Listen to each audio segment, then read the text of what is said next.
Hey, welcome back to the Shoreline Show, where we have powerful conversations with powerful people. And we are grateful today to have Tara Rose here in the show today and Shelley Frody. So, thanks for joining us. Yeah, thanks for joining us. So what we're going to do today is we're going to just have some conversations. And I know that just talking to you a little bit before the show, you've had a lot of things going on in your life and a lot of craziness and a lot of cool things that you got going on. And we're excited to dive into that. Yeah. Okay. So, are you nervous? You don't. No, I'm okay. I'm great. Okay. You know, so long as I'm good. Yeah. Good.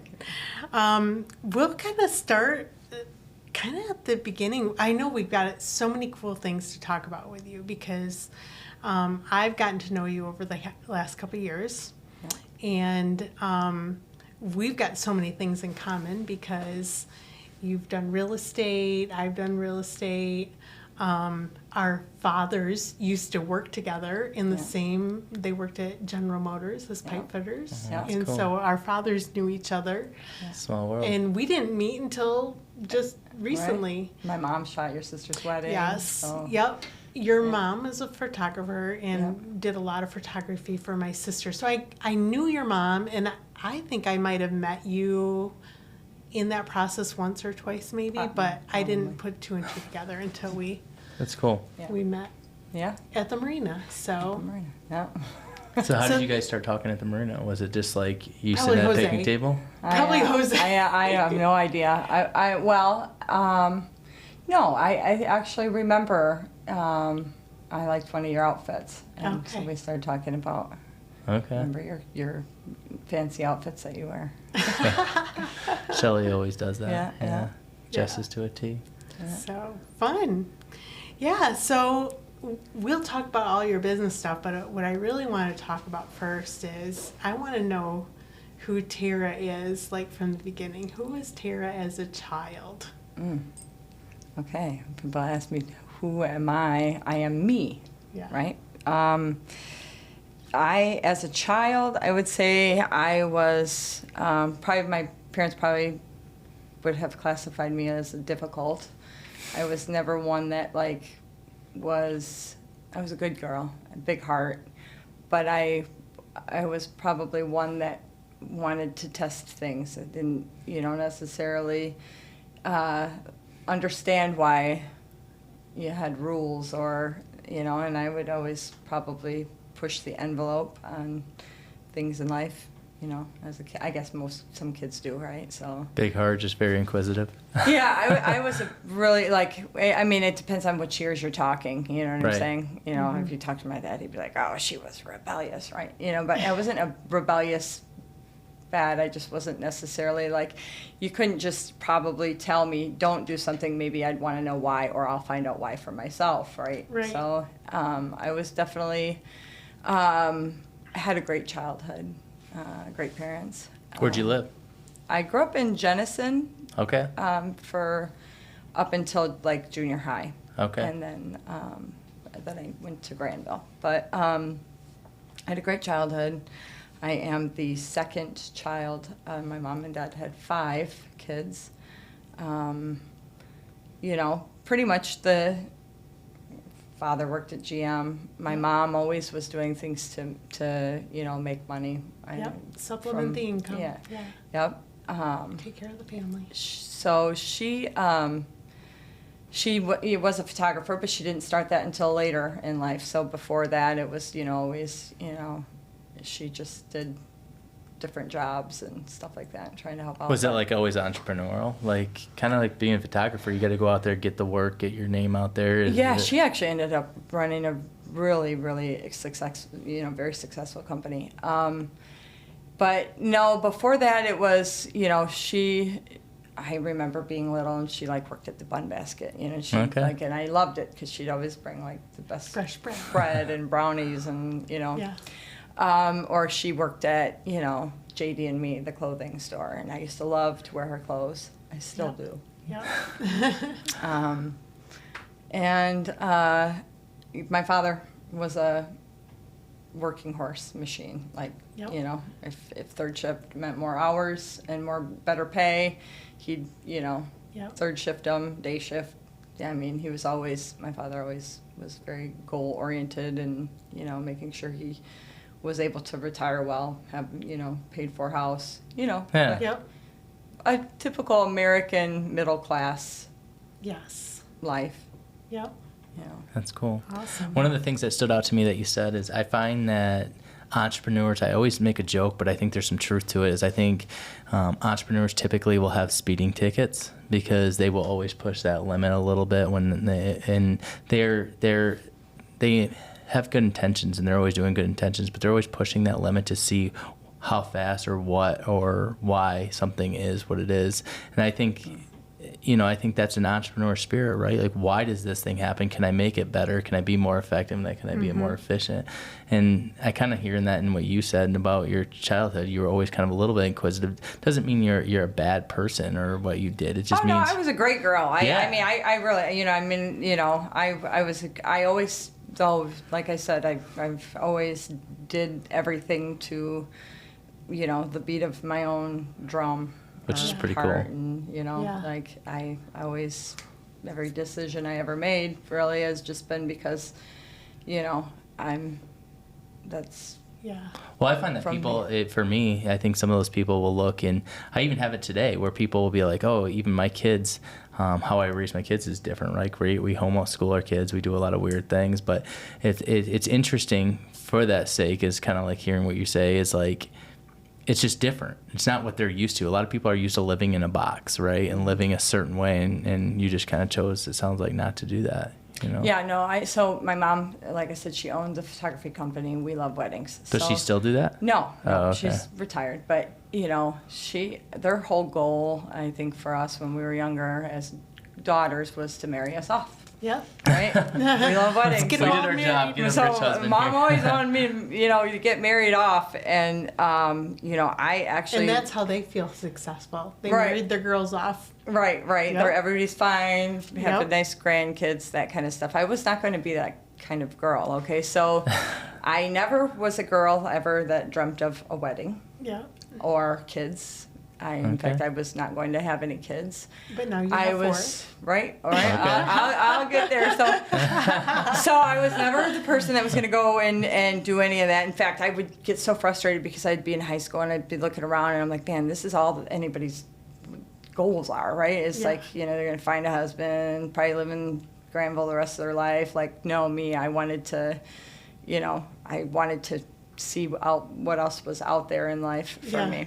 So 17, I moved out of my house into a car, and I lived in high school for the last month and a half of school in Wedgwood Park in my car. That's wild. I'd make, jokes of, that my rearview mirror was my vanity, and, I'd go in and take showers in high school before school or whatever, and I was kind of a rebellious, like, I just felt like I could, if that makes anything. And then Do you feel like that expanded you as a person? Or did I it am. make- I'm just getting started. So I'm just getting started. So then after that, I love it. my mom did ask me to come back home just for graduation, so I did. And then after that, I had, kind of the bit of a, how do you say it? Like, I remember when I was leaving home again, and I started just dating a guy that my family was not happy about, and he was in a band, and I didn't want to go for the kind of guy that my parents wanted me to go for, right? And I remember arguing with my parents and my father in the driveway, which they wouldn't even let me leave in the car that I had, right? And he told me, he's like, number one, goodbye, because you're never coming back. And number two, I don't care if you end up sleeping in an alley one day, hopefully you'll appreciate us. And so I took off at that time, and I went and I was living my life. I moved to Atlanta. I lived in Atlanta for a year. And I didn't talk to my parents for probably about a year. And, like, my mom, like, she sent me a Christmas tree, a whole Christmas tree from Michigan down to Atlanta. That's wild. I can see your mom doing it. Yeah. And so I lived down there, and I didn't live in like these nice conditions. I was never a person that cared. How do you say? It didn't have The to be. material things didn't matter to you. Material things have never mattered to me. So when I was there, I was just like living and, meeting different people. And then I remember I went to Chicago after about a year, and I went to visit one of my mom's friends, actually, that owned a whole like separate business and stuff. And I had went up there, and I just remember we went, to the Gold Coast and had, I remember loving the buildings, and I just decided I'm going to move to Chicago. And so then I ended up moving to Chicago, and when I was there, it was kind of the same thing, off and on. Like, I've lived in warehouses, I lived in, That's wild. I used to have to literally, like, bathe myself in between the L train coming past the warehouse, you know what I mean, in a sink. So right here, the thing is most girls, who would do this, right? Like, why would you do this, And that, I want a nice hot shower for 15 minutes and put on my facial and I was just like, I figured it out, I found ways to figure it out. Right. And I remember, like, there was a time where, like, I didn't even have money for, like, I used coffee filters for toilet, for toiletries. Like, I didn't even have money for toilet paper, or I would eat ramen noodles. No matter what, I would never ask my father for a dime. Like, I just could not ever call, and I never wanted to. I was going to figure it out on my own. And so, in between that time, I don't know how much of No, this is great. No, this is awesome. Okay. I think it's painting a picture of, and we're going to go deeper into it later about who you are now, but I think this is what developed you. These things is who you are, in a great way. At the time, it might have felt negative, right? Like, you're like, I'm living it, but maybe it did or didn't. I know. That's the thing. I never really felt negative about That's any awesome. of it. I just never, it was never like me, sad, depressed, homeless, nothing like that. Like, I was free. I didn't live with my parents. Like, I didn't care. You know what I mean? I That's wanted pretty to awesome. be out there. And I think about the time period when you were doing this. 17, 18? Yeah, your parents probably felt like you were a runaway. And so the assumption from everybody that were your parents' age was that you're a homeless runaway that is well, not, they knew. I mean, or society in general. I'm not gonna lie, it's probably sounding like people a are like, country "What's song wrong?" to me. Like, it is. Like, you develop this thing in you where you're like, hey, I'm gonna just this. I don't know. It is like a song. Like I can see it. Like, hey, Dad's trying to keep me, but he said it goodbye, and then Right, he left. right. And you're like, no, you're like this free spirit that's out there just doing your thing. Yeah. Yeah. It's just, So that's crazy. that's the thing. And mind you, this is all before cell phones. Yes. This is like, Yeah. I've been in a warehouse. I don't have a phone. MapQuest. You know And what I how mean? do they It's like get a hold of you? if I would call, I'd call from a payphone. You know what I mean? Right. Like it. So Yep. when I was broke living in the warehouse, I remember, like, obviously you're at that age where, like, I mean, there's people that are, getting into drugs and getting into this and stuff. And I never took a drug in my life. To this day, I just never, I smoke cigarettes, but I never had like did anything. And, I was there, and I remember having, like, these bunch of friends of ours came over, and this girl's, like, trying to convince me to go be a stripper, right? And I thought, oh, okay, she's making like $1,500 a night or something, Yeah. you know what I mean? So she's the like, time you're eating ramen she noodles and schedules tea. me this interview, and I don't even know what I'm doing, right? And I remember going to this place in Chicago, and I go for the interview, and the guy's like, okay, well, take your clothes off. And I said, what? And he's like, well, you're here, to be a stripper. And I'm like, I'm not taking my clothes off. And I remember just as your conscience kicked in. You're like, I know who I am. well, just as, like, I'm doing this, and I'm like, all of a sudden, like, I'm just shaking, nervous. She's like, what's wrong with you? And I see a guy come into the strip club, and he looked like he wasn't my father, but he resembled, like, my dad. And I'm like, oh God, I could never.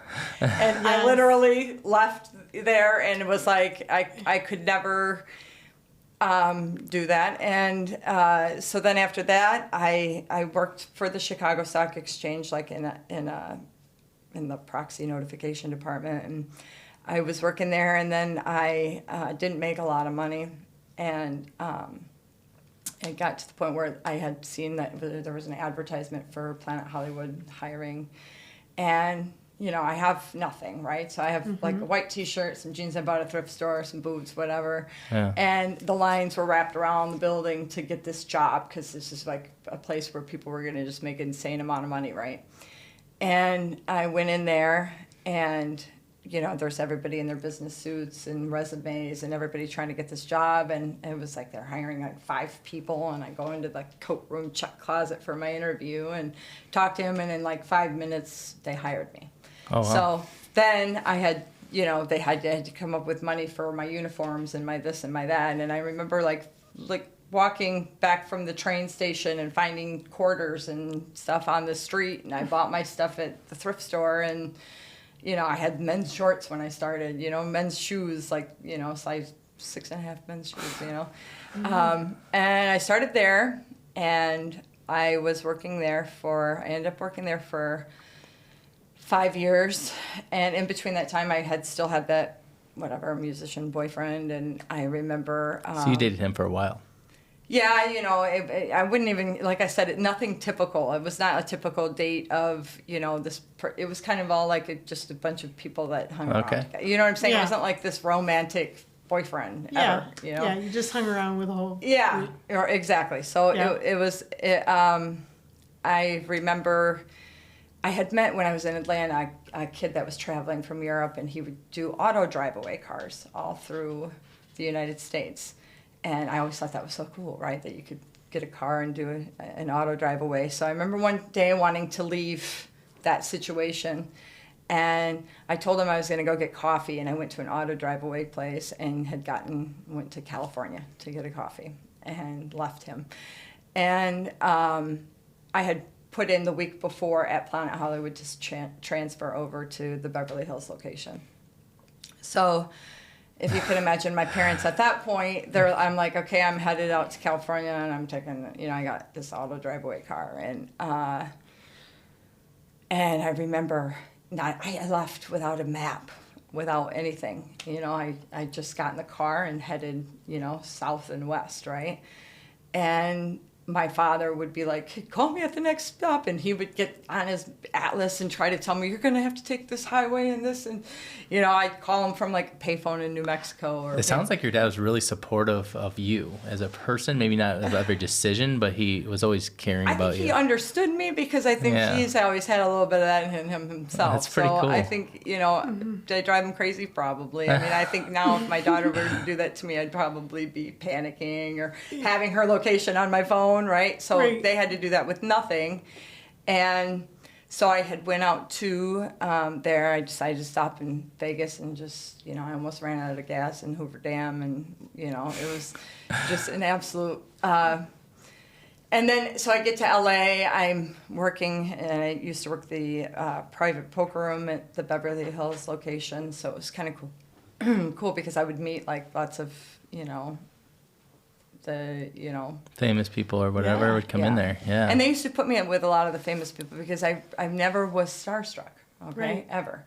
But the only person that I ever met that like I literally was like I had starstruck was Sylvester Stallone, because I grew up and Rockies were my favorite movie. Oh, okay. So probably a lot to do with that my personality. That was my favorite. I always liked the underdog that was just gonna win. You know what I mean? And would take the beatings, right? So when I met him, that was like probably one of the moments where I was like, I had a hard time speaking.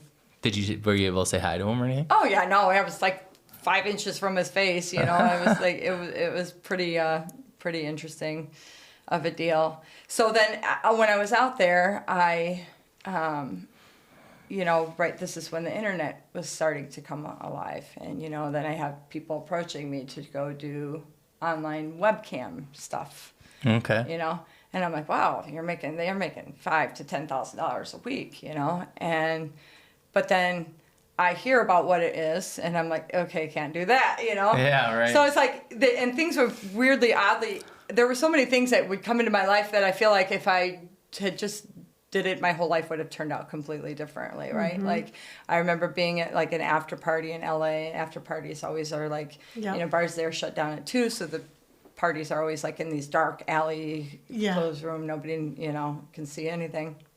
And I remember getting to one of those, and I was there, and I mean, you know, there's all types of famous people or whatever, and, you know, I'm, right, the girl from Grand Rapids, right? Yeah. Really grand, though, right? I'm like, what the hell am I doing out here, right? But I remember then that it was like I had went downstairs into like this dungeony of a bathroom, and I walk in, and there's just like cocaine lined up all across the counter, and, you know, some girl sitting there talking about how she only snorts with, you know, $100 bills. And I remember walking in, and she's, you know, come on, do a line, come in. I wouldn't do a line. No, thank you. Right, I'm just here to use the bathroom, right? So as soon as I walk into the bathroom, I remember a guy just slamming me up against the thing, and they're checking me for wires and checking, because how did somebody turn down free cocaine? Oh, Get so it? they thought you were a spy. They thought I'm wired. They think I'm there to bust everybody, and I'm like, you know, I'm like, you know, really no. I don't do. I don't do. Right. I don't do them. Is this a restroom? Yeah. Right. But it was very wild. You know, it was. I mean, gosh, you're talking. That's this impressive. is probably 19. God, at this point, it was probably 95 or something like that. You know, and it was, you know, so.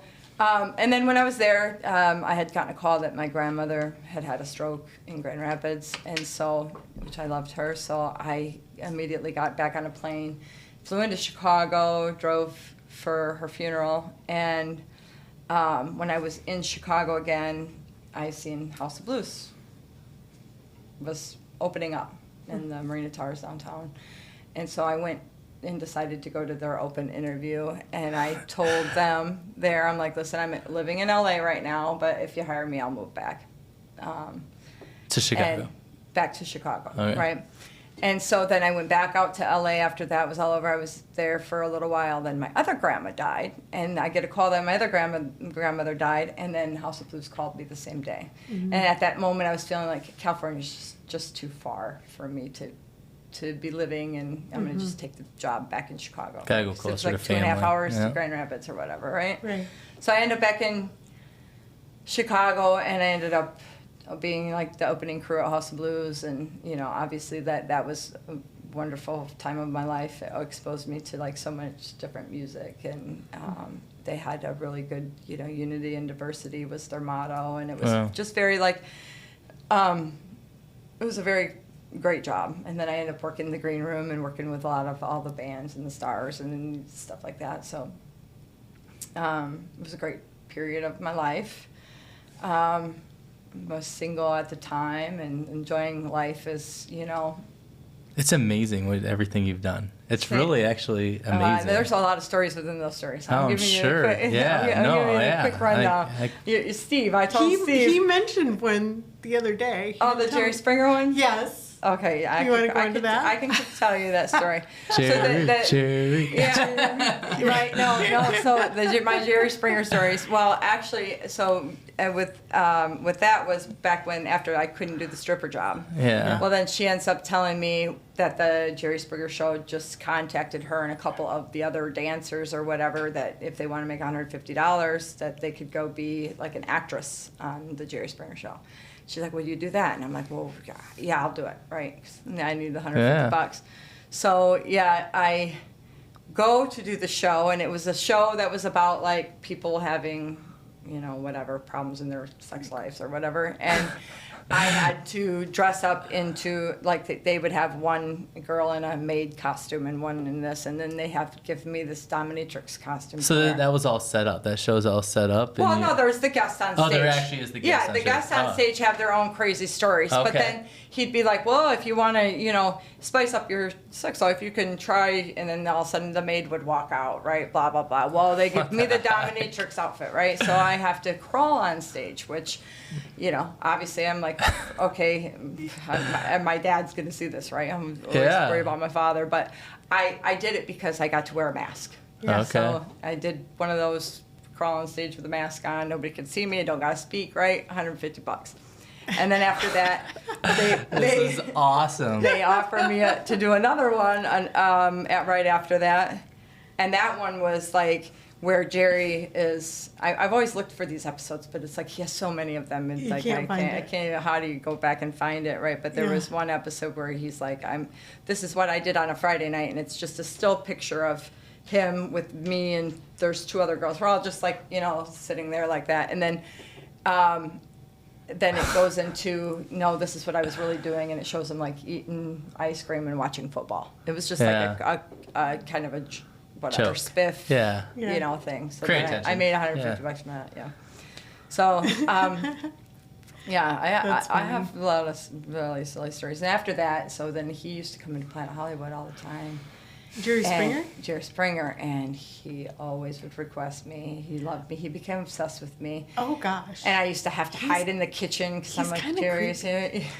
That's the thing. Kinda. Like, yeah, he you always know, has been. Yeah. He's so creepy. So that I learned a lot about myself though through these moments, okay? Because this guy, he wanted to put me up in a penthouse, buy me a brand new car, it's like, no matter what, I couldn't do it.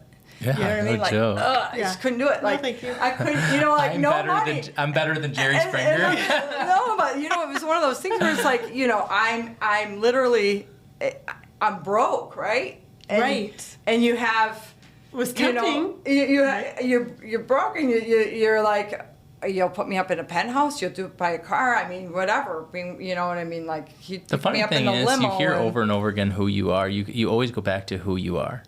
Me. Like, yeah, you're you. You can tell that all the way through, where people try to drag you into things and all this stuff, and the opportunity is actually really great for you in a lot of these situations, because it sounds like you sometimes probably didn't have food.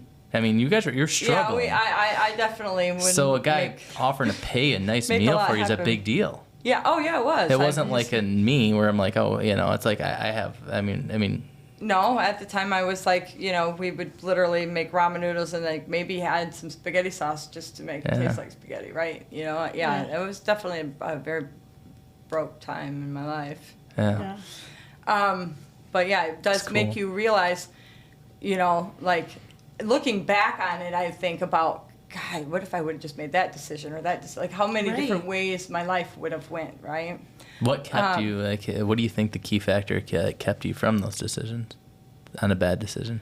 I think, well, first of all, I, very early on, my mother especially, she would always even in high school, I wasn't active,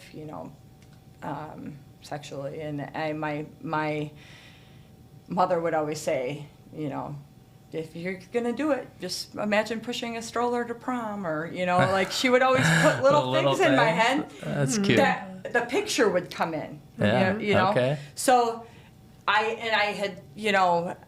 had a kind of, I don't know, I always had a fear of drugs. I just always, what if I wouldn't be able to feel normal again? I just always had a healthy fear of, the consequences. Yeah, of That's pretty cool. Not being able to feel normal again or whatever. When it came down to shots, I'd take shots with the rest of you, right? But all the other stuff, I never did any of that. So it's you have money in your face, or you had drugs in your face, or you have all of the stuff that's just there, and you could do it. I think the only reason why I didn't, maybe is just I probably had a lot of people praying for me. Yeah. Yeah. I know my grandmother used to send money to Benny Hinn with my name on it. That's awesome. Really, she really did. I've always wondered that in my life is so I've had a lot of friends pass away from drug use and things like that, and I've always wondered why. I think everything comes down to these forks in the road, and when you're down in there and you're you could either have done the drugs when you went down to that bathroom, things like this situation. I've been in those same kind of things, and what the difference between, you probably could have feared for your life at that time, but you chose still to make the right decision, even though your life hung in the balance could have been at that time. This guy could have been like, hey, you know what, you're a snitch, you're dead right here on the spot, but you're like, that's not who I am, which is crazy. And What's the difference between you and the person that didn't do it or that did choose to do it? Yeah. And I've always questioned that myself, is like, why did I make some of the decisions, negative or positive? Why did I make the decisions? Because I'm no better. I don't feel like I'm any better than any of those people that made the wrong decision. No. So why did I make that right decision, and why did they choose? It's a weird thing I'm trying to get at, but I'm sure you feel that like way you have to. And here's one step further, okay? Is that not only do I not feel better than anybody, but I also do believe that people that did make the decision to do it, they still have a story. Right. Yes. Do you understand what I'm saying? So Yeah. it's like I don't look down upon anybody that made those decisions, because then it brings them to wherever it is that they're going to need, that they get brought to, right? Yeah. And, obviously, unfortunately, some people die and they don't ever get a chance to, like, really live, right? Right. And, but, no, I don't ever look at anybody even that made the decision. I have many friends that went and did those decisions and did that stuff, and they're my friends, you know what I mean? Yeah. But at the same time, it's like, they've gotten into themselves stuff that they got to get out of, just, Yeah. I mean, I don't ever look down on anybody that, No, Yeah. absolutely. in fact, I always see the potential in people. So here's... That's my downfall, actually, at times. Yeah, I always see the 100%. potential She'll tell you in that people. about me. Yeah. Yeah. I do too. Yeah. I do too. Yeah. So then after that, I ended up moving into a neighborhood that I probably should not have moved into, and it was a house that was not finished, but I had already lived in other situations, so I feel like warehouses, little things, do you understand, like the little building blocks of the different situations I had been in prepared me for moving into this neighborhood in Humboldt Park, Chicago. Rented the house. It was supposed to be finished for me. Wasn't finished. Moved in anyways. Had water ruining anything that I did have, coming through the roof. But I guess I don't know why I even stayed, right? And through there, I had met the man that would eventually be the father of my children and my husband for a period of time. And, he was actually working on the building, and I would bring him his lemonade and, that kind of stuff. And I ended up getting pregnant and calling my mom on a payphone. With no and intentions telling on her- being pregnant. No, I didn't Yeah. even know what it was. I really look back at it and think I really had no idea what just had happened to me. Like you have zero clue, right, of anything. And, obviously, really we didn't know. Like I said, everything was unconventional in my life. I did not do the fall in love, get married, In fact, at that time, I don't even know that, we were in love. It was kind of like we were there and this happens, and it was kind of like even when, like, I have videos when my daughter was born, and it's like he's sitting on one side of the room, I'm on the other, and we're like, didn't really know anything about raising a kid. You had no idea really what was happening in life or what to do or what's the next move, right? Yeah. I have the apartment in Chicago. I went through stuff there, and I remember one time standing outside with my daughter, and she's like maybe 6 months, and all of a sudden, and like I said, it was Humboldt Park, so it wasn't the safest neighborhood. Yeah. Right. There are gunshots all the time, right? And a car was on a car chase, and I remember being on the sidewalk, and one car, almost hits me and my daughter, and another car was following, and they were shooting, and actually the guy's name that was driving the car was named Psycho. Really? Yeah, they called him Psycho. Anyway, but at that moment, I was like, I'm done. Like, I just knew I wanted to raise my daughter, not in concrete jungle, have Yeah. a backyard. I had no idea how I'd get a backyard. I had no idea where I was going to go. But you know you're going to figure it out, right? Yeah, I just knew I was going to figure it out. So I actually called my brother-in-law, and he drove the next day and picked me and her up. And so came back here to Michigan, and I stayed with my sister this is like right before 9/11. And I came back here just with her, and I had gotten hired at the Crush or whatever at Bob, but it was like pre-opening crew. And then I remember telling her father that I was going to work there, and he's like, no, we'll figure something else out or whatever, which we had the intentions of him living in Chicago in that way, and then me going my way. And but he ended up coming back here like 3 months later, and then on 9/11 happened, and I was working for a travel agent. Oh, geez. That's a Shut whole. down. That's like a really whole other story. So I feel Yeah. like I'd backtrack if I told you how that ended up happening, but because I had went to college at Columbia College in Chicago. I'm going to backtrack real quick. Do it. I like Okay. it. Yeah, hammer. So Yeah, I like to hear actually it. before having the baby and all of that kind of stuff, I had decided to go to college because I loved writing. So I was going to be a journalist actually. Oh, that's cool. And then I'm taking journalism courses at Columbia, and I realize I'm like, God, this is just so depressing, right? It's like it's all, Not what I just, thought. Yeah, I'm like, it's just news, and Yeah. I just don't like the news, right? And so then I switched my major to fiction writing, and then I was in fiction writing. But my mother had always trained us to get married, right?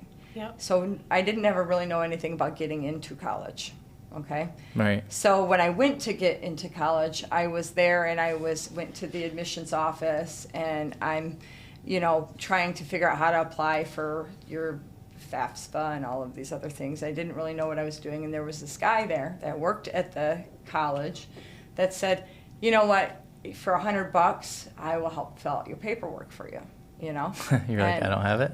No, Or did you? I had it at the time. Okay, So cool. I think I was working one of those jobs. So I paid him the $100, and he did the paperwork. Picked out my classes, was in school, had no idea, And in my second semester, late in my second semester, mind you, I was doing, instead of doing the typical 12 credit hours, I went to 22 credit hours a semester. So I was like working all the time, and school and work. And I get home, and there's an FBI card on my door. And FBI. yes, a card for Tara, for the FBI. And I was like, what the heck is this? I call them, and they're like, you need to come to the downtown FBI office, for interrogation.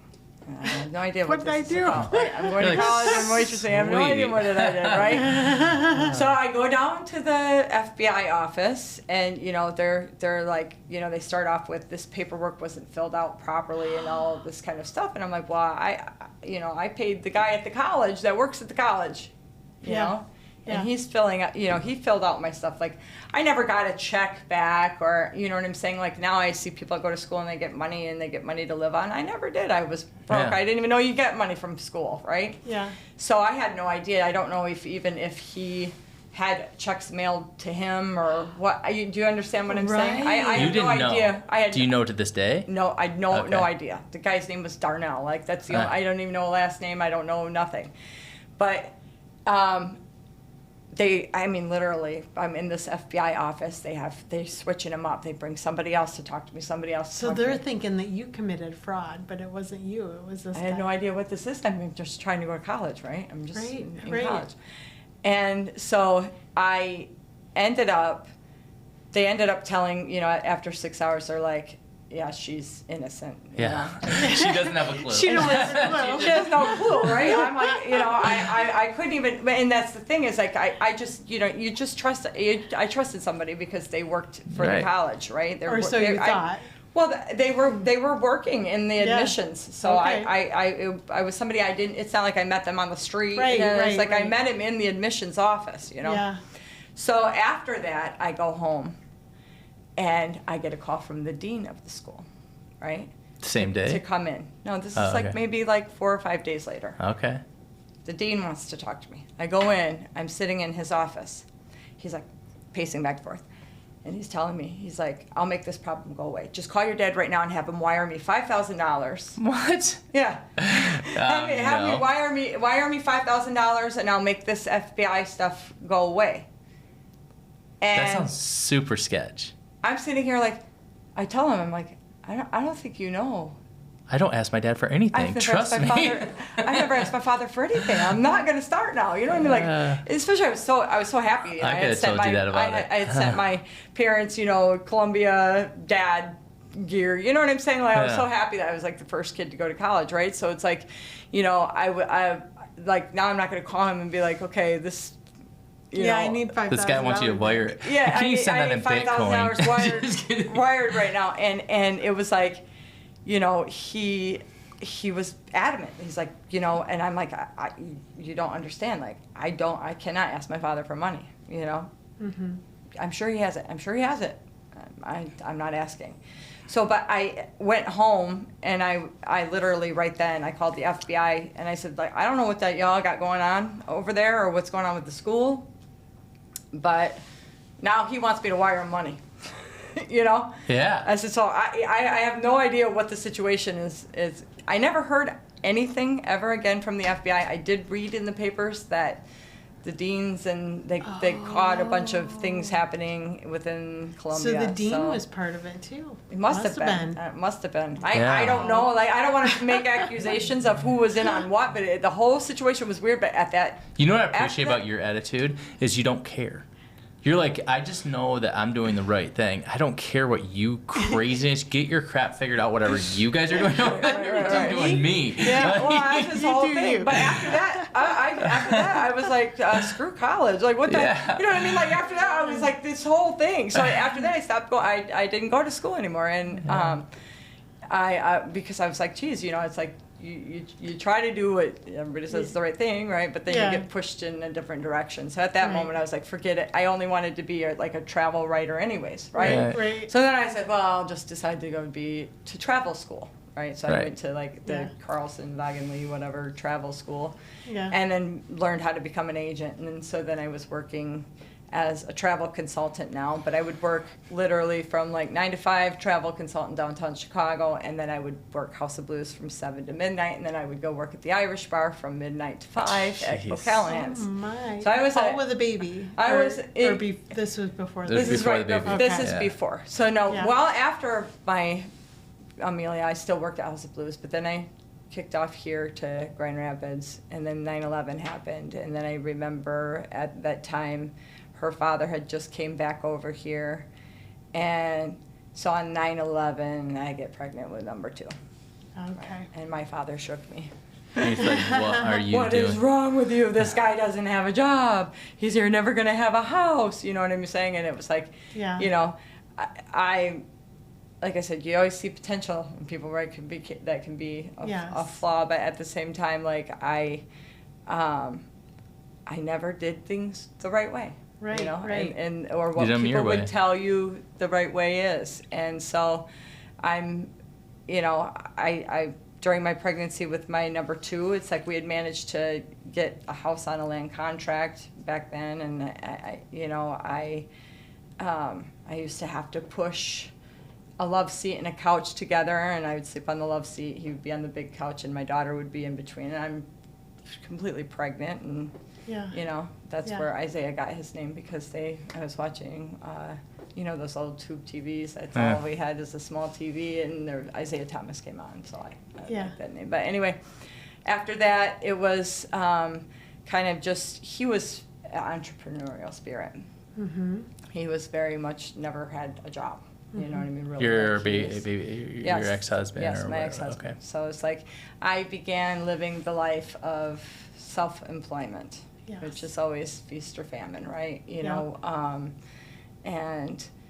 Through then, he was always very good at, keeping a board and keeping a vision aboard, and then, having the idea to bring Chicago-style condominiums to Grand Rapids, because Grand Rapids had none, and so that's a whole story in itself. We began working very hard, and I did get to be a stay-at-home mom for the first maybe year and a half. I mean, probably during the times of them being I had 4 kids 5 years old and younger. Yeah. So it was a little chaotic, and then I remember at the same time everything was falling apart. He had properties that were all of a sudden now going into foreclosure. People weren't paying rent. Yeah. So then I stepped in.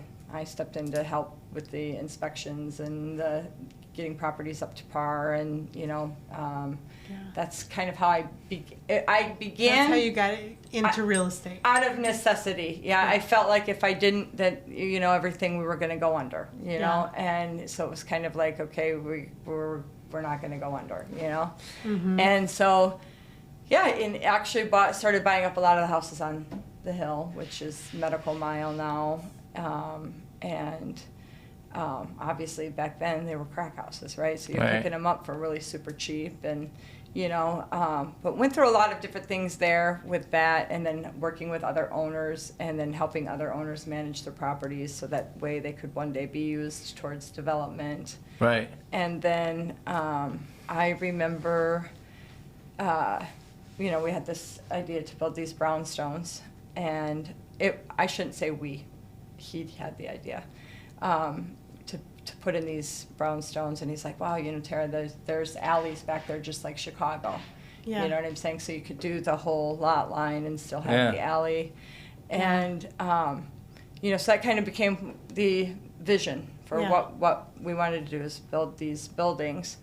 And, I kept a lot of things running as far as all the places that we had, the tenants, the City of Grand Rapids, good old City of Grand Rapids that finds you for, everything. Yeah. And so we did that, and that's when I tell you I started really like waving my palm leaves, claiming victory, and all of those things over everything. And just really, I remember physically, I would sit there and just envision them there already.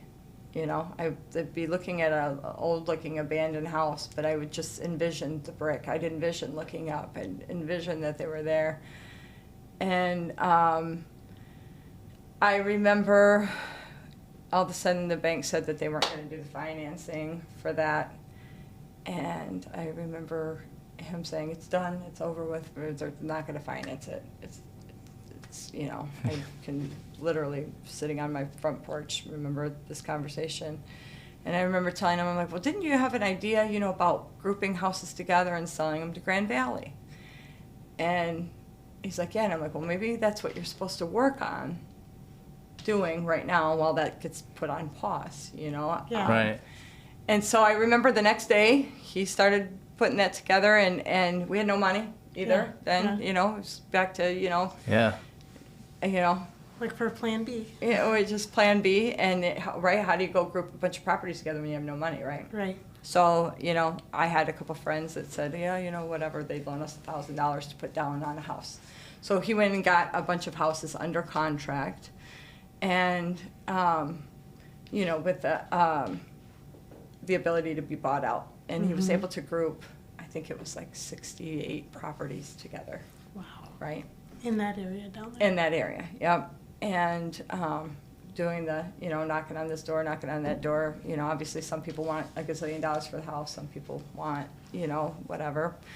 And then he was able to get in front of Grand Valley, and Grand Valley bought the whole thing as a whole. Yeah, it was if you Google it, it was the largest land deal in Michigan. It was like 18-point-something million or something like that. Mm-hmm.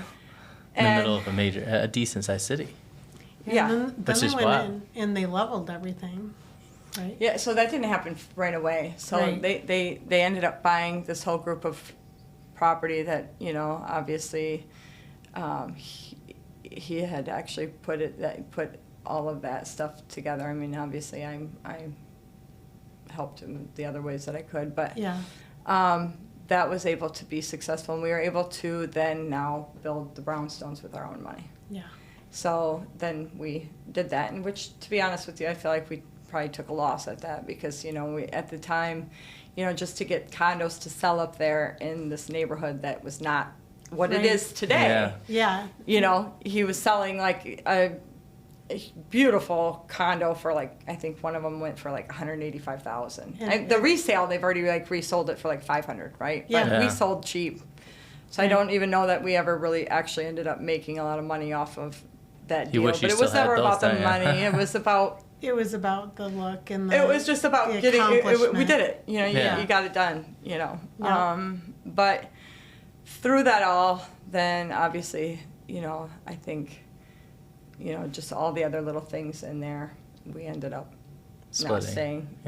staying married. And, obviously, I could say, it was this, and he would say, no, it was this, and, you know, the truth is it just, Yeah, things happen. Just happened. it just, things happen, and, you know, lots of, you know, I thought about before here, I'm like, well, what if you ask me, you know, all of, you know, you're doing entrepreneurship, right? So there's many failures in entrepreneurship. Most of my, like, how do you say, like, I don't care about anything entrepreneurship-wise. Most of anything that I've done, any failures that I've had, have probably been personally. Yeah. So, anyways. Well, I think business is personal. I think people say business is business. I don't think business is just business. I think it's a cop-out for people to say that because they don't want it to be on their character. But ultimately, business is very, very personal. Mm-hmm. When you're doing things and you're working with people, especially as an entrepreneur. 100%. Yeah. If somebody screws me over, if I was to sit there and use that as an excuse, as business is business, and I screw you over. Yeah. That's very personal to you, and that's very personal to me because I did something wrong to you. Business is a way of saying I don't want you to judge my character for me being a jerk and not being ethical or lining up for what I believe in. So I've never believed in the comment business is business. I've never believed in that. So I think it's very personal. It's funny 'cause I always tell my son, you know, your balls are for business, your heart's for your family. Yeah. Right? But that's what, Godfather? Yeah. But, you know, at the end of the day, it's like, I'm just saying, you know, I think as far as like, you know, if you try something and it don't work out, big deal, you try something else, right? Like, you move somewhere, you don't like it, you move somewhere else, you're not a tree, right? So it's like, I feel like more affected by maybe personal decisions that I made that maybe I could have made a better decision or maybe I could have did different. But business-wise, I was like, I feel like the bounce back game is strong. Right. Like it's like, you know, you can just, you know, to what you lose this, you know, you do that. So after all of that life happened, I literally was pretty paralyzed as far as what to do with myself. I did a couple flips on a couple houses. I grew weed for, you know, I didn't, you know, me and my brother started, you know, right when the whole Michigan thing was coming and everybody's like, this is the business to get into. When it was that lasted legalized. like 6 months. Yeah, once it was legalized, like it was kind of like, oh, you can grow and sell to dispensaries or whatever. You know, because I guess at that point in my life, it's like, I had no idea. What am I doing, right? No, you have zero idea. Yeah, so how did you bounce back then? I don't, you know, I feel like like I said, I went through a very, very, like, paralyzed time. Yeah. It's kind of like, even that stuff, like, I wasn't even running that stuff. I was not, like, Miss Boss Lady running this, you know. Weed operation. You're right. No. My brother grew it, probably smoked half of it. I've never been a weed smoker, so I never even really understood any of this anyways, but it was like, okay, whatever, you know. I didn't, at that moment, I feel like I was, like, I would always pray, you know. Yeah. All right, what's next? You know what I mean? Like, I'm open, right? Yeah. I'm that's why I always tell God, I'm just open for, you know, whatever, you know. And I think I'd gotten to a point, like, I couldn't even grocery shop without just bawling. You know what I mean? Like, it's like, it was just such a weird time in my life. And like I said, work-wise, I'd flip a house. You know, whatever. Yeah, just to make cash. Yeah, just to make some money. And I guess that would take my focus off of it. Yeah. But my heart Keep really you wasn't busy. into it because it was kind of like... I know how to do this, so I'm going to do it just to make money. But it was also something that I had always done with my husband, right? So... And how old were your kids at this time? Teenagers. Yeah. Okay. Which really, I think, for them, it was kind of like, what the hell is wrong with mom? Right? Mm-hmm. They're being developed at this stage that you're, Yeah, my mom's losing it. You know what I mean? I'm like, you know. So, I got the boat. Yeah. And I spent a lot of time. just hanging out on the boat, just relaxing. No, just... Yeah. Like, Getting back to you. Just, I don't want to cry or anything, but I just spent a lot of time, Yeah. not knowing anything in my life. Yeah. So, Yeah. the nets.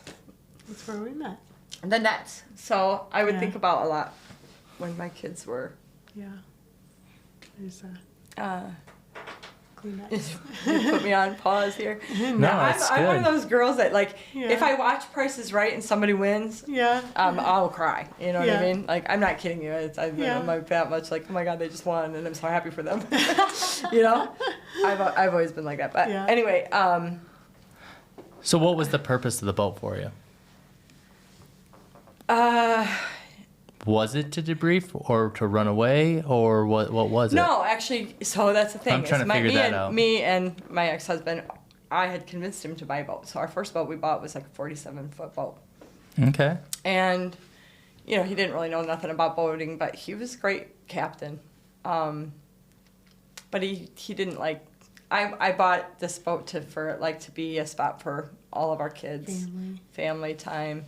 Yeah. I'd bought, game boards, and I was going to make it like our cottagey place on the water. Well, the very first night, he wanted nothing to do with sleeping out there. So now it's like you got this big boat, and nobody will sleep on it, right? Right. So then he went right away and put a pool in, and this, that, and the other, and it was like, it totally, completely turned out to be something. That's what I wanted, but Right. it's not really. He didn't want it. He didn't really want that. You And- guys had two different visions of where you seen your life being. You seen it being on this boat, hanging out with the kids, enjoying it, and he's like, yeah. He just wanted, he's definitely an entrepreneur and a person that is always looking for the next thing, and, the boat for me was like, okay, now I don't have that boat, so I went and bought my own it's 30, Yeah. now I got a 33-footer, and it's like, I didn't care. I didn't even look that it didn't have air or, You just wanted your thing. I just wanted my little spot on Yeah. the water, right? Yeah. So Which is cool. I would sit there in the back of that boat. When my kids used to come on my other boat, I used to always think it would scare me because they're jumping on and off, and then there's that whole big gap in there, and so that's kind of like when I was sitting there, we'd be hearing at the marina, oh, this person lost their phone, this person lost their, this person lost their sunglasses, oh, mother-in-law lost keys, right? Yes. All of these different things, and it was like, I had been saying from a long time ago, somebody needs to invent something to do, Yes. And so it was like one day I was sitting there, and Steve was there, and he was saying, I think your mother-in-law Yep, my mother-in-law that day dropped her cell phone in the water. Right, and so we start talking about like, why has this not been invented, and this, that, and the other, and so the whole, I'd go home and it would bother me. I'm like, somebody, we have to create something, to, fix this problem, and Yeah. obviously that's how that all kind of began, and then after the design was made and drawn out, I sent it. I didn't know if how do you patent a net, right?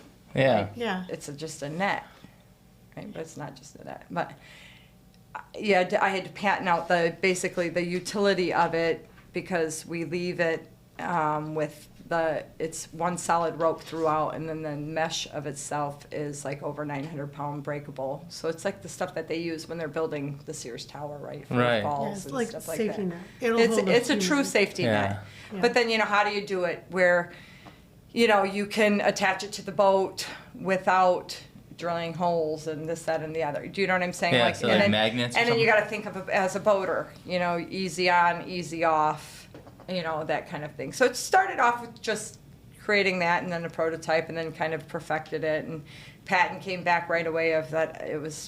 I got the patent on it, right? How hard was that Patent. process? With a lawyer, it's really easy. Yeah. My cheap self went online to try to do it myself, and I started going through the process. I'm like, yeah, no, I found a guy here, Patent and attorney. Okay. yeah, a patent attorney, and he was able to get it done, get it through, and then all of a sudden I get the letter that says, we probably should patent this in China and Canada and everywhere else, and you know, but he did it so that he's like, let's see how much your sales are, because, you know, obviously if you don't have a lot of sales, then it's like, why, if you own the patent, big deal, right? Yeah. Yeah. So that's kind of really the process I'm at. I haven't gone forward and did the whole So you are selling some. So I did. I went to the boat show. It was my first launch, and I decided to do it in cool. Grand Rapids because this is where I'm from, right? Yep. So Yep.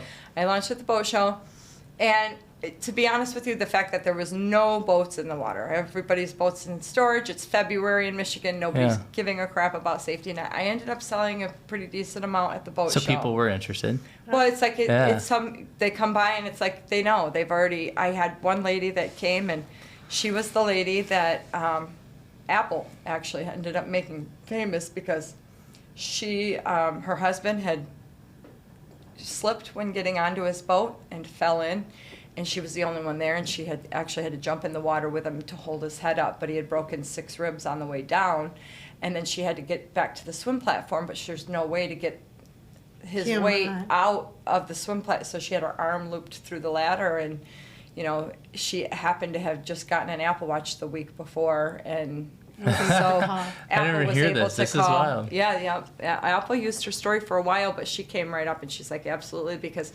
you know, just in that spot where you're getting on and off your boat, you know, That's where everything happens. Yeah, one little stupid slip, mishap, and you're going. And she didn't have a big gap either. She only had a 12-inch gap, so that's why they had never, you know, but had they been able to, you know, slip down and the net's underneath them, you know, they're able to get back up. So I've had that. I've had a lot of people that I have some nets right now actually in Florida, and they love the net down there just because the marina that I have them at right now is like on brackish waters, so they have alligators and sharks in these waters, and you know, a lot of these people have small dogs. So if their dog falls in, it's not, you know, they're not just worried about the dog drowning. It's like a snack, right? So they, you know, that is, I think Florida probably will be a huge market for me just because of that, you know, as far as dogs are concerned. And,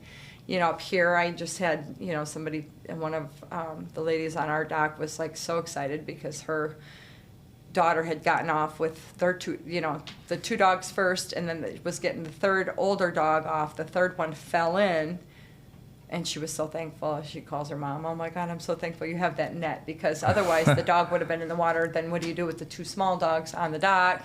You know what I'm saying? So it just made her life a lot easier, and you know, they had it on camera, but she didn't have an SD card in her thing, so she couldn't send me the video, but she gave me the still picture, but the dog's just like laying in the net looking up like, you know, are you you know. So, you know, it's like a lot of people will get them for different reasons, you know. How do you attach it to the boat? It ties right on to your cleats. Oh, really? So, yeah, real tight to your cleats. So it makes it user-friendly, like when you just, you know, when you want to take your boat out, you just untie it like you do the rest of your lines, and when you come back to the dock, you just retie it. Oh, that's pretty cool. Just tie it back up. It's just 2 extra lines. That's pretty awesome. It's pretty, yeah. I mean, now, like, for me, like, my gap is bigger than your gap. You don't have a terrible gap. Our gap is really small. Yeah, real tiny, like, where maybe... Like if you have keys in your pocket and phones and keys, small stuff. Yeah, you probably don't have to worry too much about bodies. But like mine has a bigger gap, and so it's like ever since I have had one on mine, to take it off now, I even have anxiety. You know, like I like knowing that I'm getting on and there's something underneath me. And you know, competition-wise, like I had read in your questionnaire, you know, what kind of competition? I'm like, there's nothing out there. There is nothing.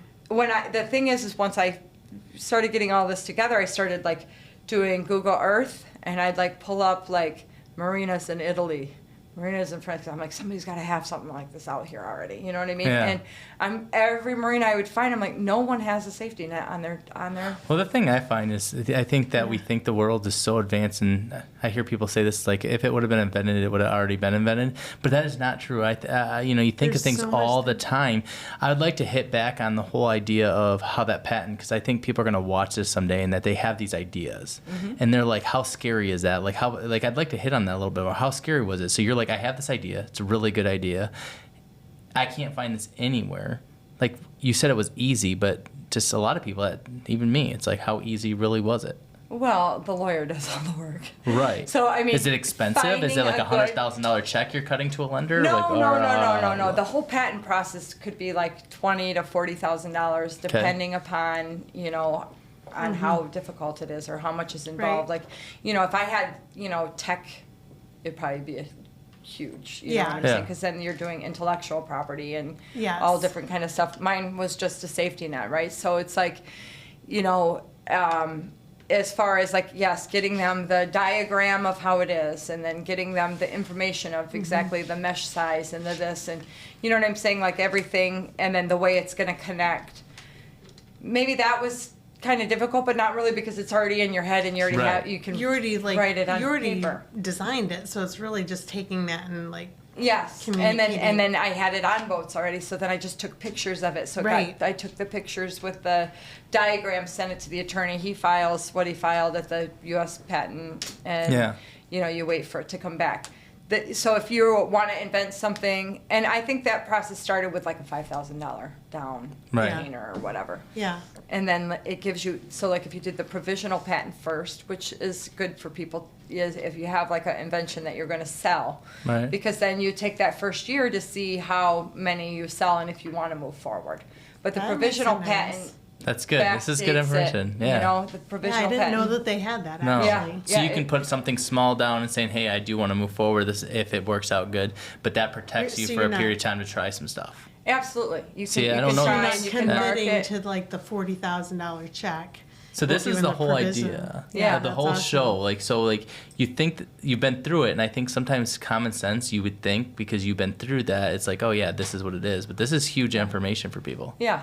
So provisional patent, I think, is the way to go. I had a good attorney that is like, well, you could spend all this money, but then how about if it doesn't sell? And you're like, yeah, I guess you're right. Maybe it won't, Right. And so it does. Once you file, well, what they like to backdate it to the first one you sell. Right. Right.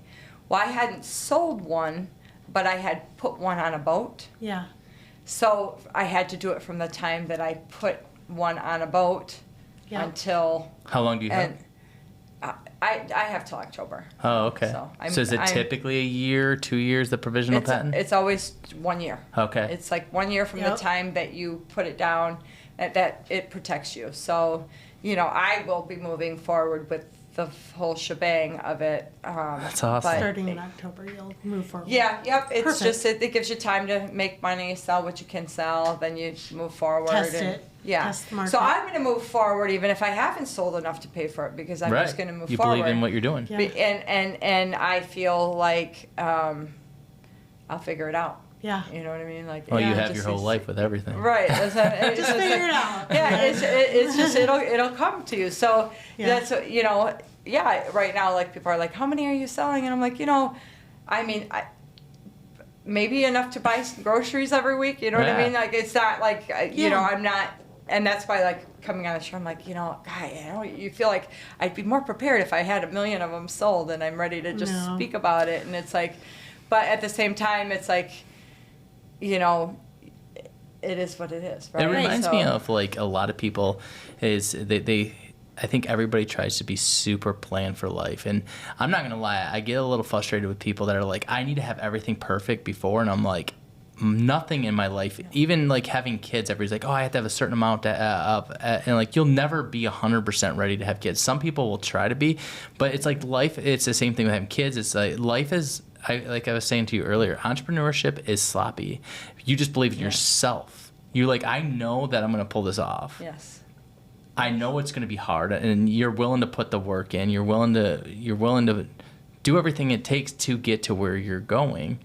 Absolutely. So you're not really questioning it. I don't even hear waiver. You're like, I've sold maybe a couple or whatever it is that you've sold, more than a couple, but you get what I'm saying. Yeah. And you're like, and I know what I need to do. I just need to take action on that. Yeah. And when I'm ready, I will. Just give me a little time because I'm a mom. I'm doing all these other things, but I'll get to it and I'll make it happen when I'm ready, type of thing. So I'm empty nested now. So all my kids are gone. So I don't really have that. My problem that I have had to kind of face and get through is just the whole marketing thing of it all. Yeah. The TikToking, the you know what I'm saying? Like I learning all that. Just that's a huge thing. So you guys buy a bunch. Yeah, right? That's a huge thing as far as like learning just all the different ways of getting it out there, because that's the difficult part I think for me is like to get the patent. How do you bring this not a big to the deal world? to make it not a big deal.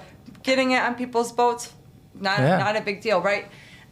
It's kind of one of those products that once somebody sees one, then another person says. Did you ever think about like going to like a manufacturer and having them just buy a bunch of them and put them on every new boat? Excuse me. Like, so you go to somebody like I don't know bigger boats, but I'm thinking of like a Mastercraft or Tierra Yachts, and you say, hey, I know you're, because Tierra Yachts is local, and I think say, hey, you know what, I know you're selling this boat, I can get you them, but you need to buy one for every one of your boats that you ship out. Something like that could be huge for you. I don't just. Yeah, I feel like, how do you say this? It's like I feel like a licensing deal. Well, people have said that to me, and I've actually I hear different ways that people have said go to the insurance companies because the insurance companies, right, if they have, less liability of people getting on and off their boats, right? That's good. Then they can lower their insurance rate. But as far as these kind of things, like I'll have an 18-year-old kid, smart kid, my daughter's friend, right? Really smart kid. He's like, oh, you need help in this area. And so I just learn from him. I hear what I have to hear. I'm one of those people that I have strong faith. So I feel like things will come together. Yeah. I'll meet the right people. I don't worry about any of that. Like I've met people. I've met people with, safe harbor marinas that, wants me to do, or they were going to set up, something at their marina where I would do a booth during their whatever day, or I'm horrible with knocking on doors and please buy my net. Like I'm not that way. Like I feel like it's a good product and you'll realize why you need it one day. Hopefully you don't hopefully you get it before you have to lose something, because you think of it like an iPhone is $1,500, you know what I'm saying? So just a phone, but if you lose a teenager loses their iPhone, you're a miserable weekend. Right. You didn't just lose $1,500 phone. You make it an emotional thing. Yes, you've got a whole miserable weekend. It's one thing if I drop my phone in the water and I have to go buy a new phone. It's like, I don't like having to spend that extra money, but it's like, oh, well, whatever. Right, we have cloud. Right. But I can remember when I had teenagers, and if they did it, they're gonna lose their streaks. The money. Yeah, you're a whole weekend. It's the whole weekend. Shot. Yes. They make it miserable for everybody. Exactly. Yeah. So it's something as small, as stupid as that. I just feel like the product is great, and the product will sell itself. And yes, I have sent blind faith, send them out to this marina. I'll just go online and I just ship free nets. And I'll give away free nets. The more people that get them on their boat, the more other people that will buy them. So it's like, I probably, like I said, do things unconventional, and I'm but I just really believe that. Yeah. I believe it's a great product. At some point, like you have all the early adapters, right? Mm-hmm. All the people that are the early adapters are on Seadock. Yeah. Right. Yeah. Yeah. And so you've got these early adapters that are, ready to use it. And then at some point, then there's going to be the next tier of people. Yeah. Well, I've already had people from BDOT contact me because they're like, hey, we want one of those. So. Exactly. We walked down Seadock and we seen all these nets. Yeah. We want some too. Right. Yeah. How much are these nets? I sell them. I'm normally they were $19.99. I've got them on my website for $149. Okay. So.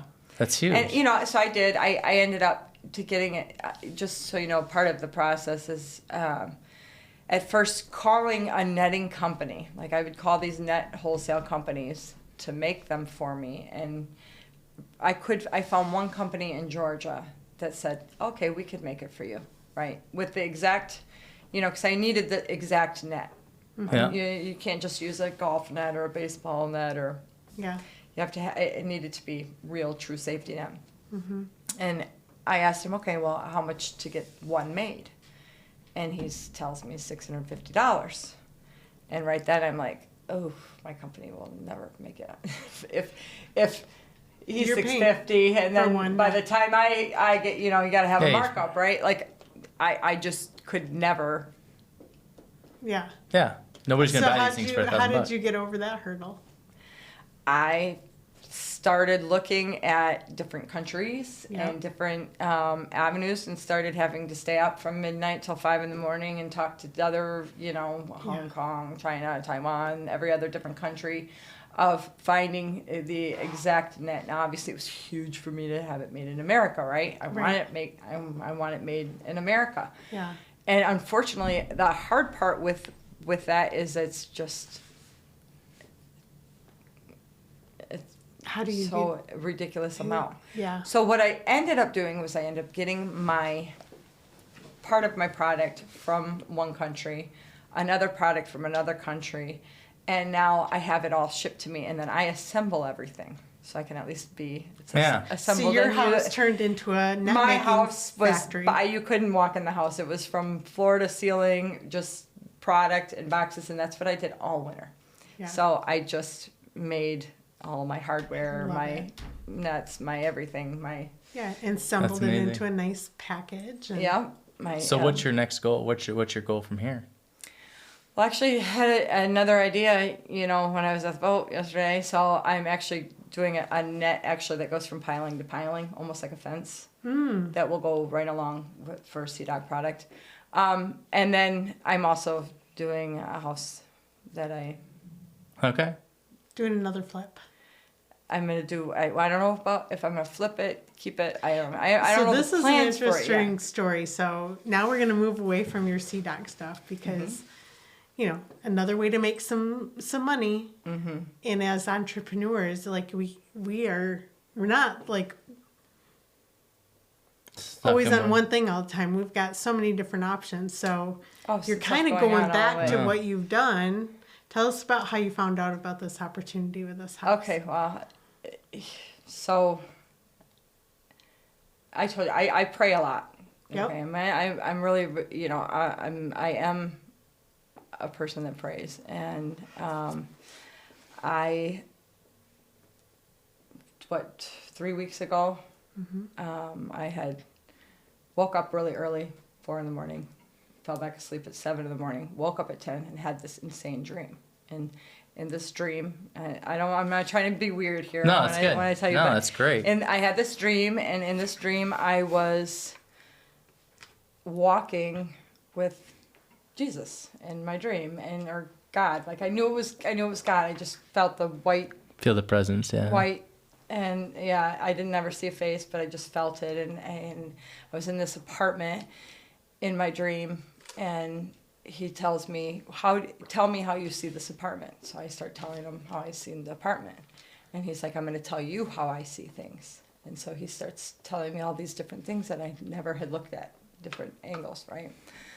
And, then he starts talking to me in my dream about how when, he gave me as a wife, that he had given my husband a helper, and he was letting me know that I did a great job.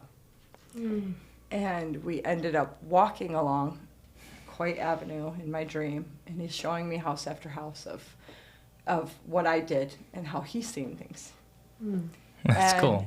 I love that. we were just literally, he was telling me how he'd seen in my life my willingness, right?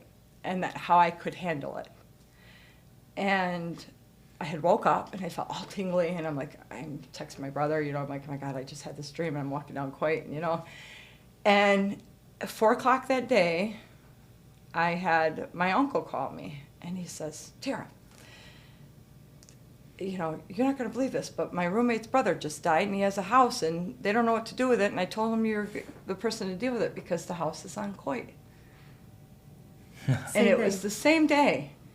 And I said, what did you just say? And he said, there's a house on Coit, and they don't, you know, they don't know what to do with the house. And I told them you'd probably be interested in buying it. So I'm like, okay, I'll go see it. You know, I hadn't planned on it because I'm, you know, whatever. But the whole weirdness of the fact that, you know, and then in my dream, like I said, it was like God was telling me, Your willingness. you can handle this, right? So I end up going in, like 2 days later, they scheduled it. I end up going into the property, and it was bad. It's bad. I mean, it's probably the worst property I've ever been in my life. And it was heartbreaking for me because the guy lived there till he died that way. Yeah. And all those things go through your mind. How unfortunate it is for, you know, somebody to never really know life, right? And living. Mm-hmm. It seemed more like he had spent his life being busy dying. You know, understand? Like there must have been this depression, this overwhelmingness. Don't you feel like a lot of people live that way? Yeah, I do. I do. You know, and that's a whole nother part of my story. Is I've always been that person that has always been like, I say somebody told me that the name Tara means the great encourager, and I've always been the person that has tried to motivate and and help people get out of their, you know, their junk, you know, that but it's like you go in there and you see, and you know, obviously, you know, I the whole time I'm there, I'm like, this is heartbreaking. And you know, there was part of me that's like, I don't know if I want to touch this thing. Right. Mm-hmm. And, you know, the guy's like, you know what, you don't have to make an offer, you know, it's bad. And like, I guess he had brought 3 other realtors through there that are like, just bulldoze it, you know. And I walked outside and got some air because this place stinks horrible. And it's like, I can handle this. I got this. I'm capable. And yes. And I can make something out of it. And it was like, not that I ever doubted myself, that my ability, but I doubted, did I even want to, you know, do I really want it? You just heard the voice at that moment. It's kind of like I had that dream that morning that just says, you can handle it. You got this. And it's like, I just felt like, okay. So I ended up making him an offer, and it was a low offer because I'm going to have to put a lot of money into it, but he accepted it right away. And so we go to the lawyer with everything. I had to get the cashier's check and everything, you know.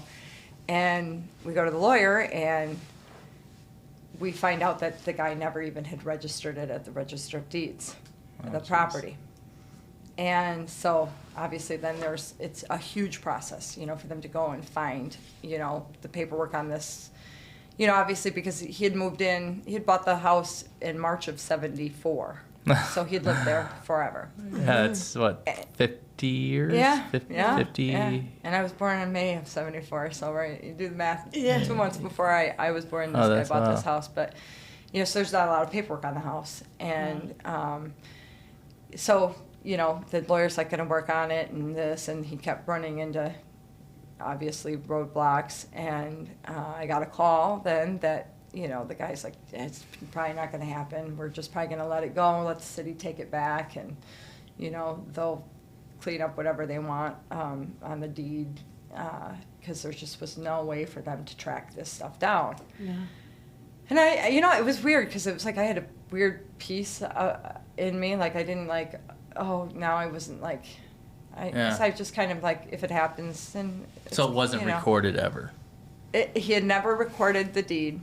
Obviously, he had paid taxes on it for 50 years, and, you know, they know it's his. Like, the city sent him numerous letters on different things throughout the years, like when there was a development taking place in the neighborhood, and but it had not been recorded. So it was weird. I had this sense of peace, and then he mentions to me that, you know, he's like, yeah, I'd like to really go get this TV out of the house, and I'm like, you know what, well, I'll help you. Like, I don't got nothing to do tomorrow. I'll get a guy, and I'll get it over there for you. So I went over there, and have him carry, you know, one of the guys carrying the TV down, and right before, I'm like, all right, God, just make this easy. Yeah, make this easy. Right, you know, like I've been through a lot of hard stuff. Like, just make this one easy, you know. And I walked in, and I'm standing in this room. I showed you pictures of this room. I mean, I'm talking. You're on 3 feet of just cat crap, you know. I mean, it was horrible. I'm standing on this board, and I'm like, okay, all right, George. You know, if you're going to hide a really important piece of paper and all this shit, you know, where would you hide it? And I'm just looking around, and then I seen this old buffet table, and it's the same buffet table that my mom used to have. You know, one of those old, you know, they got the 2 doors on the side and then the 2 drawers. Yep. And I walked over to it, you know, watching my step. And I pulled the drawer out, and there was the warranty deed. There was absolutely everything. There was even his divorce papers from a divorce that he had went through, stating that she would have no claim to any of his properties. And, you know, the sale of his house, he had bought the house for $8,000 back in 1974. And, you know, just absolutely every piece of paperwork was in there. It was like finding treasure. Did you cry? No, I didn't. No? I didn't cry. I was just like, She wanted to do a happy dance. But Yeah, I think I might have called my son, and they're like, I just hit the lottery. And they're like, what do you mean? I'm like, I hit the lottery.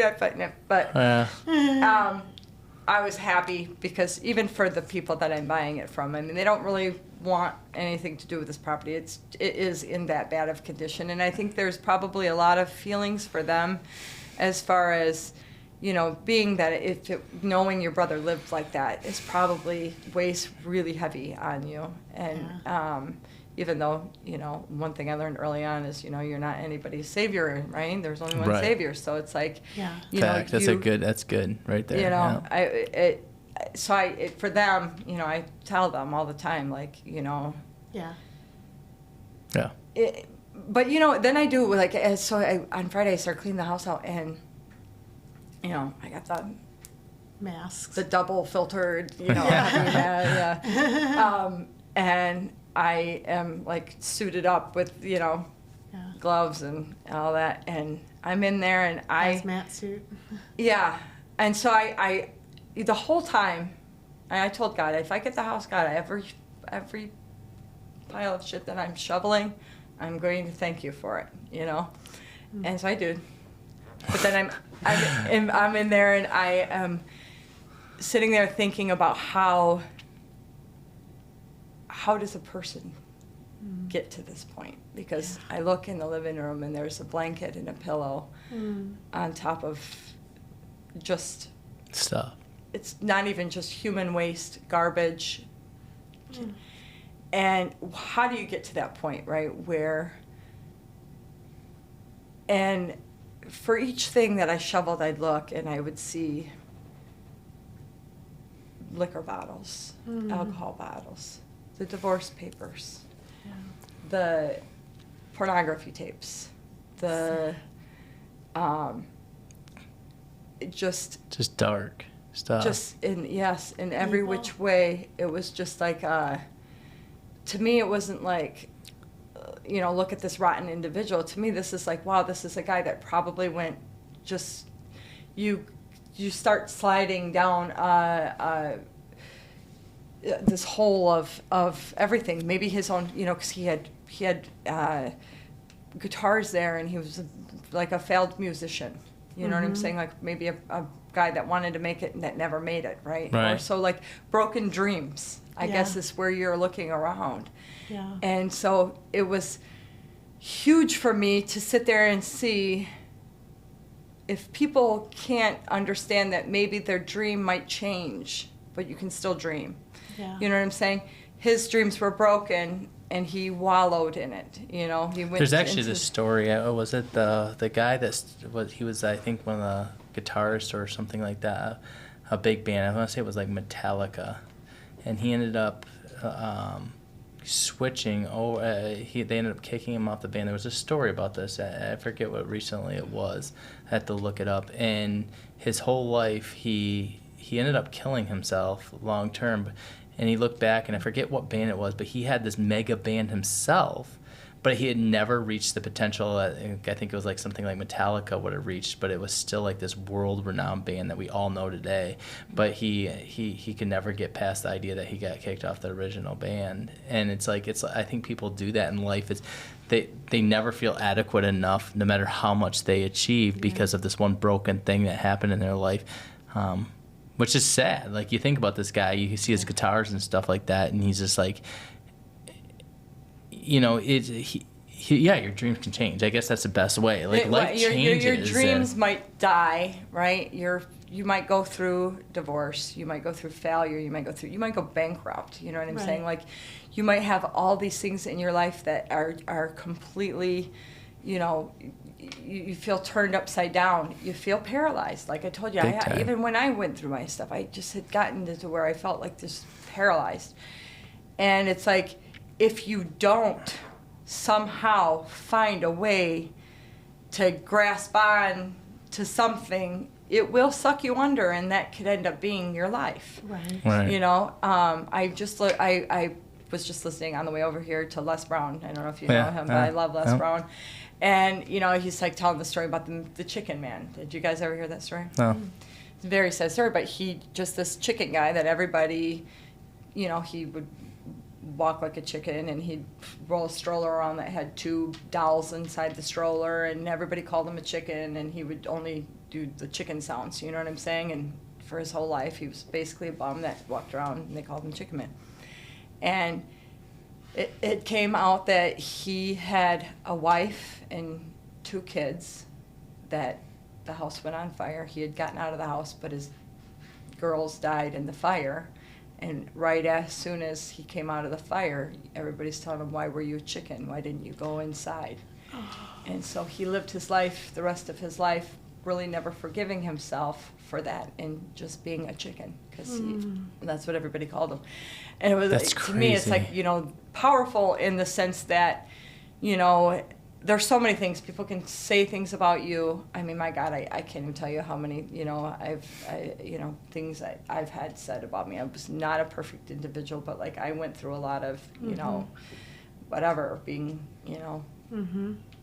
called, told I was a Teletubby, or, because I was heavier, and, just all these different things, you're a failure, you're this, you're all of these things, yourself. And then, of course, what I never wanted to be, I never wanted to be married, but I never wanted to be divorced. Right. I never imagined being a divorced person. So it's like, just you go through all these things, and it's like, I'll tell you what really helped me make it out of that is, like, I used to do this, what I call mirror therapy. I kind of made it up myself, but it's like I would just literally sit in the mirror, and I would start telling myself all the things that God would say about me, and not what other people say about me. And it was very hard. At first, it was kind of like, okay, Terry, you're stupid for, but I had to literally change my own voice and what I would hear. But I also had to remind myself that all these people that are saying these things about you, they're not God. Right. You know what I mean? Who are they? They're human just like the rest of us, right? So yes, I failed miserably at this, and I failed miserably at this, or I'm overweight, or I'm this, and I'm that, and I'm, but I had to literally sit there, and I would say, I am the head, not the tail. I'm above, not beneath. I am perfectly and wonderfully made. And everybody wants to place their identity on somebody, and it's not what they were called to be. I don't think I always say, because my dad died of alcoholism, so it's one of those things, and he was a mess, and I look back at him, and I think, and I seen goodness in him as well, but then I look back and I go, I don't think anybody says today, I want to abandon my family. I want to be a cheater. I want to be a drug addict. I don't think anybody says that. I don't think the guy that was living in a house is like, oh yeah, when he was a kid, he's like, I want to go and live in my own feces. That's what I want for my future. He didn't say that. No. It's just, there was things that he couldn't get past, and these mental blocks. And, you cannot let go of. You can't let go of, and it's just like, dang, you just want to come and slap them. Like, wake up! You're better than this. You're able. And like you said, it kind of comes back to the house. I'm able. Yeah. I can do this. Yeah. But the world wants to say, no, you can't. You're gonna buy this house. Like, who are you? Yeah. Or you look at all the and things who you did, cares this, if you this, fail? and this. Yeah. It doesn't matter if you fail. You're trying something. You're giving it a shot. You're going to learn a lot at the very least. Like I think about like people that go to college and sometimes, and I think that college is good. I do. Sure. But some people spend $100,000 and they won't even use what their degree was in. But you're going to flip a house, and if it does or doesn't work, you're going to learn a lot of crap from it. Oh, and for sure. You already have. You already got $100,000 worth of stuff. Just what you said about this thought process of seeing and cleaning up this guy's stuff and what you learned. So it's like, I don't know. I think that's the beauty in it. Yeah. And we were always looking for this end result. And I think I mentioned earlier is this end result of we always kind of go back to monetary where we want a dollar amount in our mind, which I think money's good. I'll never say money's not a good thing. Money's good. It's what provides things for our life, but it's way further down the top of what you're actually, when I talk about good, it's like, no, I want to learn something. I want to be able to, all these other things. I want to have a relationship with my God, all these things, right? I think that is like, I'm kind of rambling here, but that's kind of the goal is in life. And again, it goes back to, I don't think anybody intentionally says, I want to sleep in my own feces today. No. I think I always go back to what would the world look like if everybody was to have this aha moment and say, and just stand in front of the mirror, like you said, and said, no, I'm created to be great.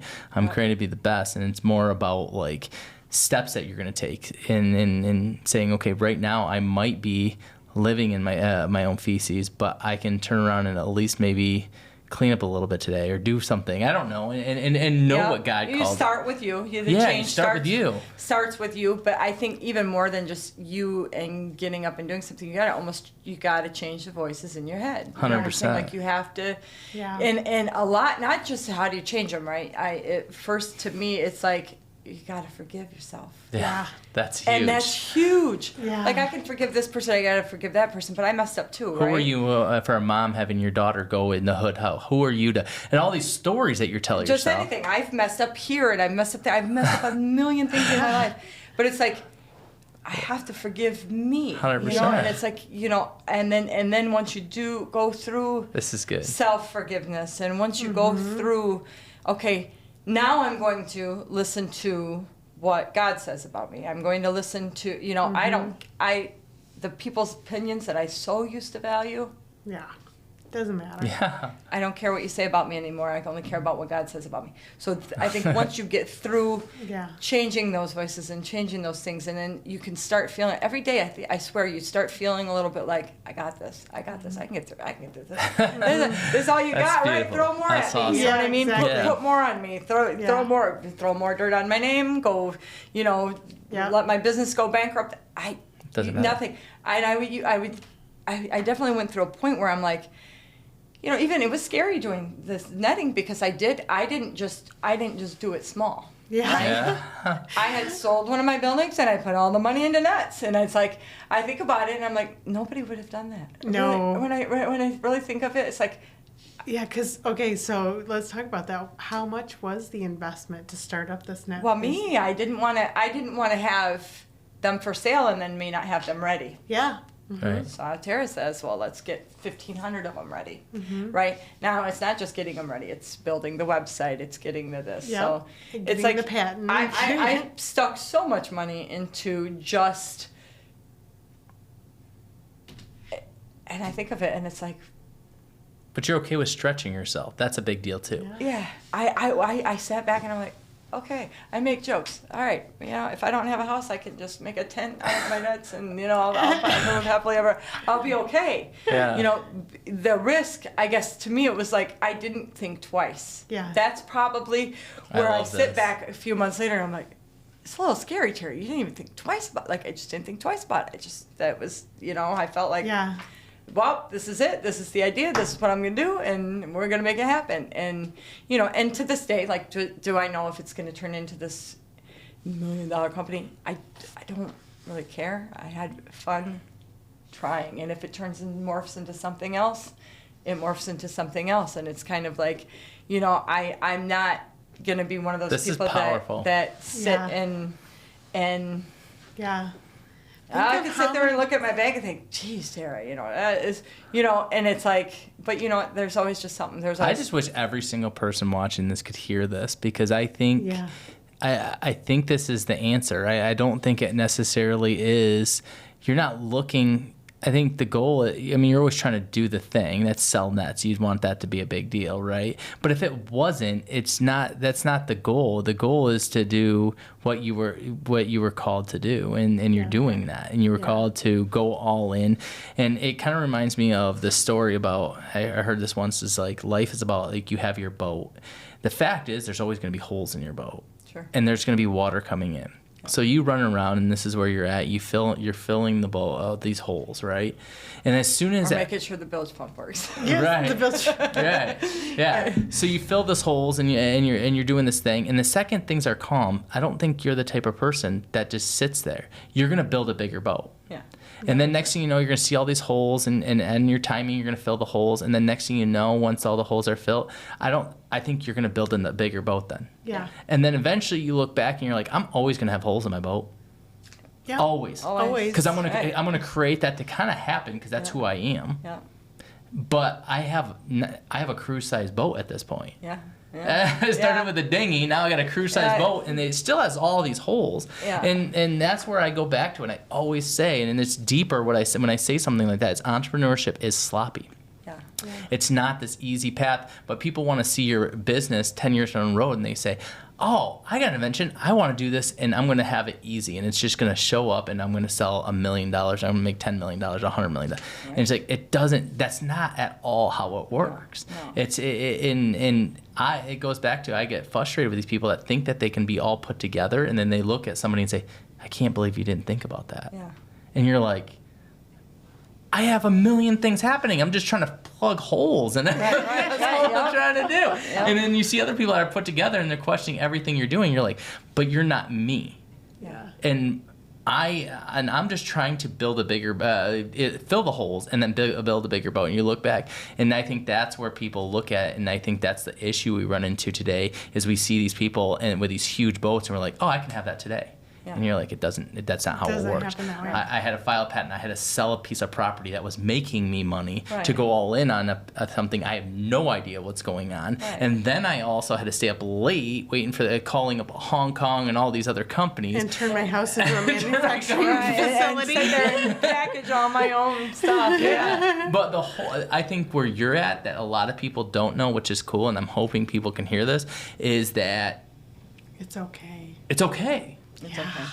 It's okay. It doesn't matter if you're good with right where you're at. You're fine. You're making the right decisions.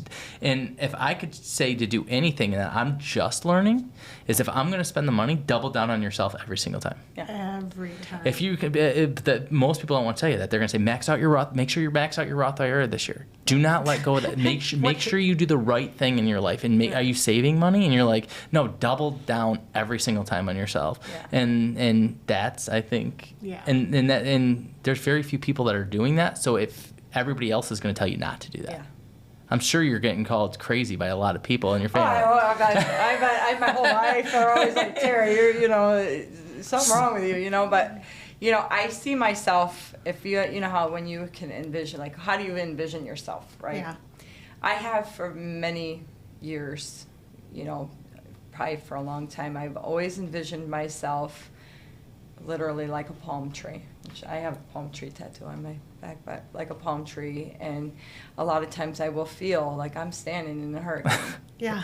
And I go bang. Yeah. And I'm coming back up. And I might go that way, but I'm coming back up. And palm trees are very significant to me. Yeah. First of all, the biblical meaning of palm trees is victory, right? So it's like you can have the storms come at you, and the wind, and the rain, and the thunder, and the lightning, and all of these things. But I'm your coming branches back. might not fall off, but I don't know how, but I'm your coming hair back might up. come out soon. But I'm coming back up, Yeah. So I think you have to have, obviously with the entrepreneurship, you have to have. Really, if you're trying to do it and plan it right, and you're trying, to me, you just have to be able to Bounce up. And just be, you might have to reroute, and you might have to go this way, and you might, if something's not working this way, then you try it a different flexibility. way. Yeah, you absolutely have to be. You have to be open. I mean, because it's not going to go like the way I think even my life was going to turn out is not the way I even imagined it. You know what I mean? So it's like, I told you I never was good. I didn't even ever want kids. I have 4 beautiful kids. So it's like it's always not how you turned out, but it's always better than you thought. Yeah, you couldn't imagine to be where you're probably at. With I didn't want a kid, but they're a blessing on my life. Oh, they're my biggest blessing. Yeah, I didn't know. I didn't want to. I mean, all these things. Yeah, it's just it's interesting. You got to just be open. Then you've heard the saying, if you want to make God laugh, tell him your plans. Yeah, seriously. Right. So I would always think of that like, oh, this is funny, God. Right. Like really like I didn't expect this in my life or that in my life, and like I said, I am definitely not a perfect person. No, you're not. No.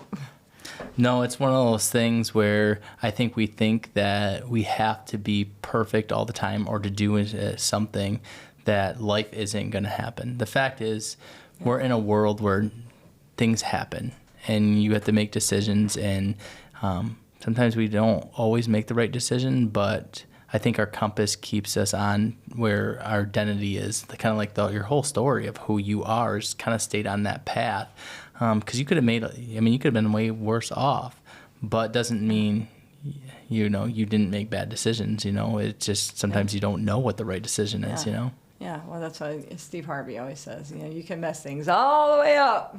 Yeah. But you get up. Yeah. Absolutely. Yeah. Absolutely. Yeah. So what do you see for the future of your Seadock thing? Well, I definitely feel like it's going to pick up, and it's going to pick up steam, and I feel like I don't know which way it's going to go.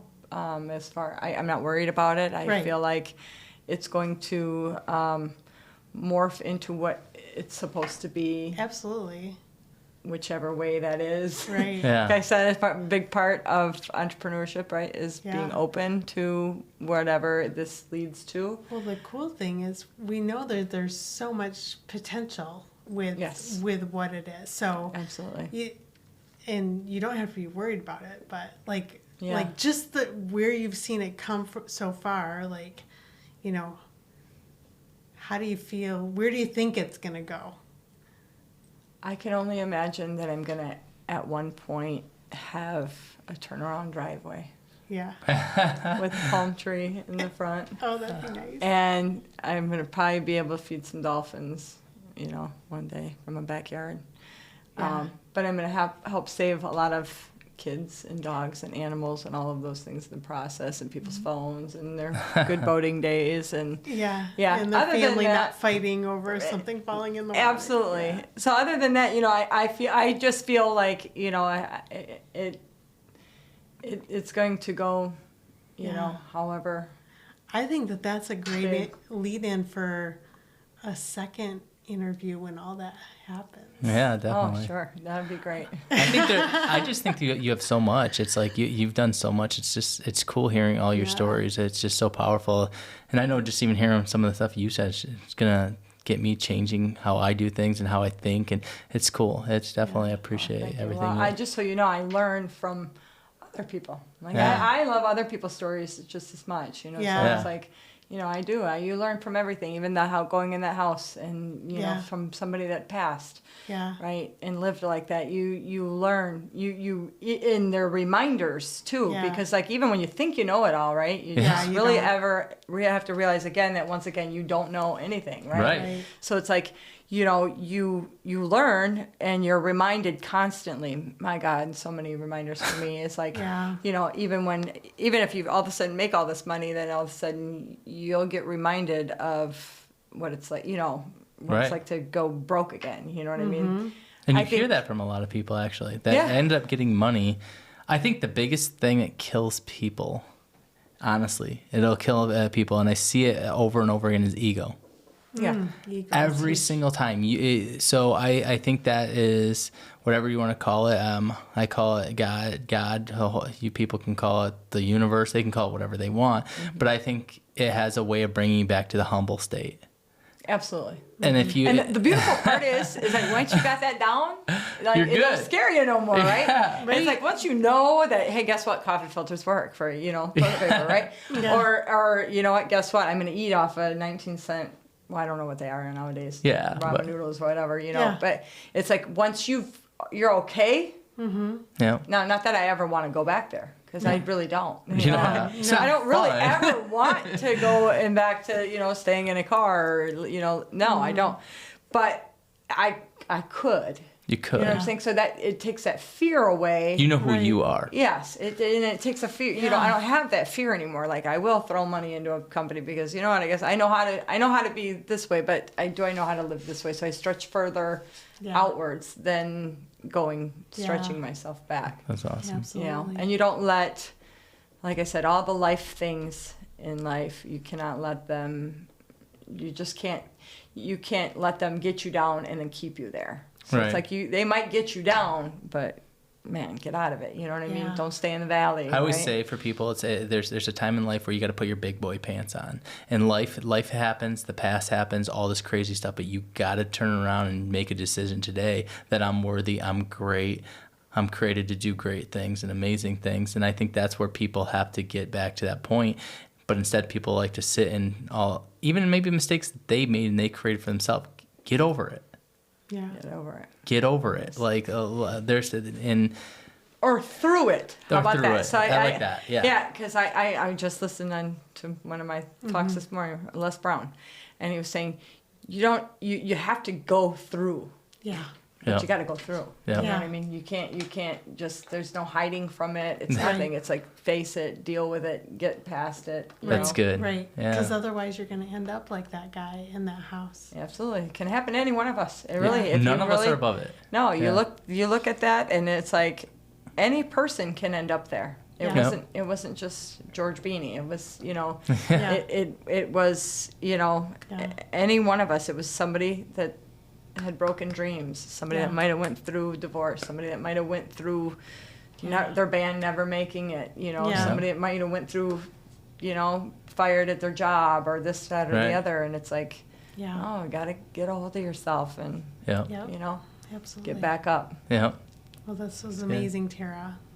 Thank you so much for joining us. Thank you for having me. Yeah. We're not done yet. Yeah, we have we got something else. But first, I want to Okay. say to our audience, thank you so much for watching us on the Shoreline Show. You can find us.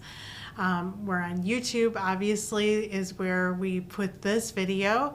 But you can find us on all of the places that you can find podcasts. The Audible version of the podcast is on all of those places as well. So look for us there. Yeah. So, Tara, I would love for people to be able to get a hold of you if somebody over in Dubai at the marina there is watching this and they're like, oh my gosh, this is such a great idea. I don't want to lose my $15,000 gold watch when I'm getting off, I'm off my super puppy. yacht. My super yacht. Yeah, right. Yeah.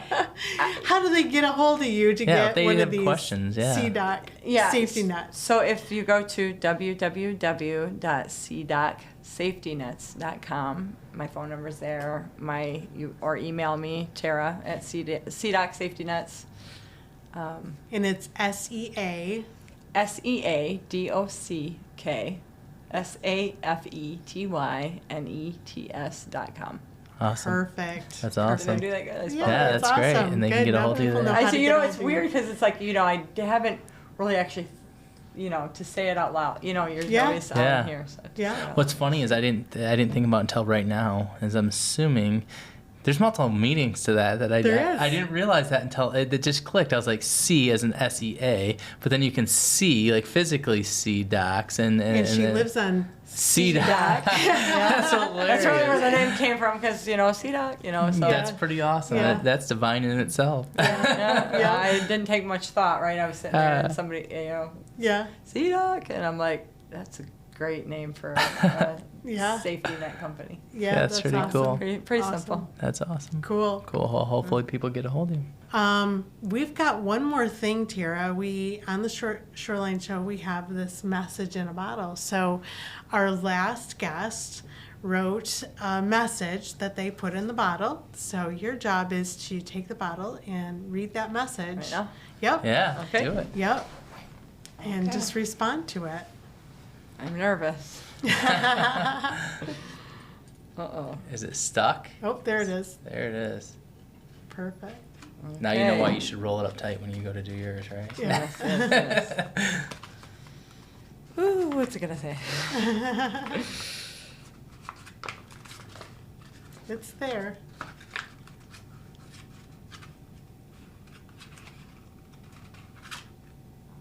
Oh, What do you write? interesting. Yeah. Says, God wants you to know that you're doing a good job. That's pretty cool. Which is interesting because remember I told you my dream, he had said that to me that I did a good job. So that was very Oh my gosh. interesting. Divinely that- inspired. That's cool. So no question, just a, That's awesome. I love just that. a little statement. That's pretty cool. That's so awesome. awesome. Yeah, that was So very how sweet. do you Yeah. feel about that? I just feel like, gosh, I keep getting reminded that God's telling me you're okay, Tara. You know, Yeah. you're okay. You know, That's pretty cool. You're doing good. That's awesome. That was very, very sweet.